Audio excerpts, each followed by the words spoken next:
Hey guys, my name is Christina Morales, and I'm a professional vocalist, voice teacher, and the founder of Inner World Voice Studio, where I create and nurture incredibly strong vocalists and also wildly authentic communicators. I believe if you've been called to use your voice in this life, then there is something you are destined to communicate and say. Okay guys, so if you want more information about the services I offer, click the link in the description below or leave a comment and let me know what you're interested in. I'd love to hear from you. Okay, so the title of this video is Why is Daydreaming Good for Singers? So this is a funny little thing that I was thinking about the other day because as singers, we usually have to place our sound in strange places. I usually tell my students, place your sound in your third eye or shoot your sound out to the other side of the room. And there's a lot of visualization, and it's not something very practical, like press this key and keep your hand like this. It's usually something a little bit more woo-woo-y, and it's very hard to describe oftentimes what you're trying to communicate as a teacher when you're working with a student and they're kind of looking at you like, do what? And so this is why I created this video, because often in my early career, I took a lot of voice and speech classes, group classes, and you could walk in on any given day and we were doing all sorts of hippie weird stuff. And so one of the funny things I was thinking is that, oftentimes young vocalists or people taking private lessons who don't have the benefit of group classes like that, they miss out on the opportunity to really nurture their visualization skills or their daydreaming skills. So this is why I made this video. This is something you can do at home by yourself, away from voice lessons. And it really, really helps when you're able to visualize like this on multiple levels. Not only your technique will get stronger, but also your ability to communicate effectively will be way stronger too if you give yourself some time to daydream or visualize. Okay, here are 3 reasons why daydreaming is good for singers. Reason number 1, bing. You must be able to connect with your body and the space around you without physically being able to touch it.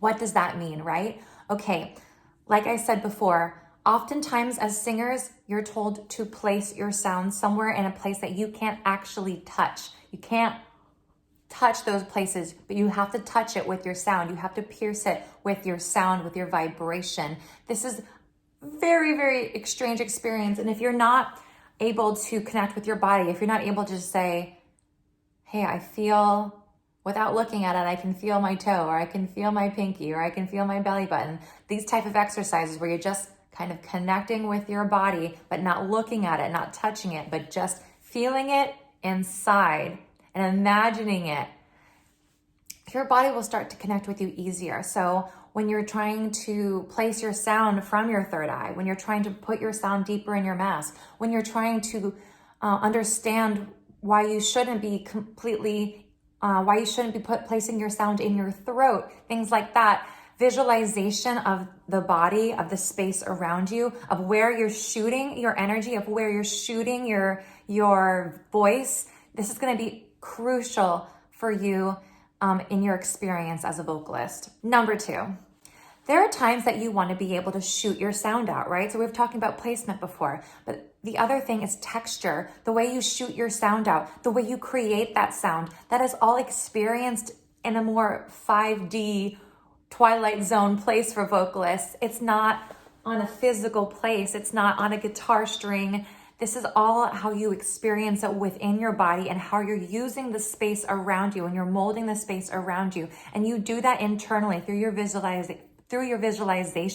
So the stronger you are at daydreaming and creating worlds for yourself and really experiencing a world that's not actually there and around you, but is more in a vibrational space around you, the better you are going to be at texturing and coloring a note and shooting it out to a room and using that room to really mold to your voice. Okay, number 3, vocalists and communicators, speakers alike, are storytellers.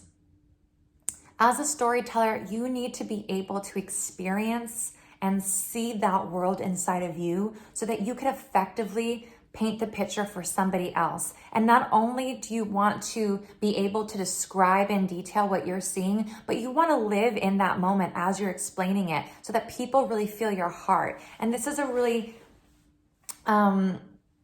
different subject that we don't always get to go into as in voice lessons. But a major component of what we're doing is heart exposure, heart vulnerability, and our ability as communicators, as speakers, as vocalists, as professional singers, things like that. We are storytelling, and we are leading people through a world that they would not be able to see without us guiding them there. And so this is one of the most important parts of our job, is to be able to effectively communicate that through a place where we're seeing and experiencing it, but we're also like feeling it, so that the audience feels it, so they feel hope, so they feel joy, so they feel the urgency, so they feel inspiration, so they feel anything that you're really trying to explain to them, they really get inside their own body, that they can see it because you see it. Okay guys, so these are the 3 reasons why daydreaming is really good for singers. I hope you enjoyed this video. I hope you go out there and daydream and visualize for yourself and strengthen those skills. So the next time someone asks you, why are you daydreaming so much? You just let them know you're practicing for your voice lessons. Okay guys, that's it. Those are my 3 reasons why I think it's really good to daydream if you're a singer. So if you enjoyed this video, don't forget to give it a thumbs up. Leave me a comment down below about what you think about this, or if you have any other questions or concerns related to singing, speaking, storytelling, communicating. I want to hear from you. If you are a vocalist or somebody who uses your voice to speak and tell stories, I want to hear from you. You obviously have a passion like I do for this medium, and I want to know exactly how I can be more effective and helpful to you and your concerns. So hit me up over here or at the Inner Wild Voice Studio, and yeah, I'll see you guys next time. And don't forget, all good things are wild and free. Bye, wildlings.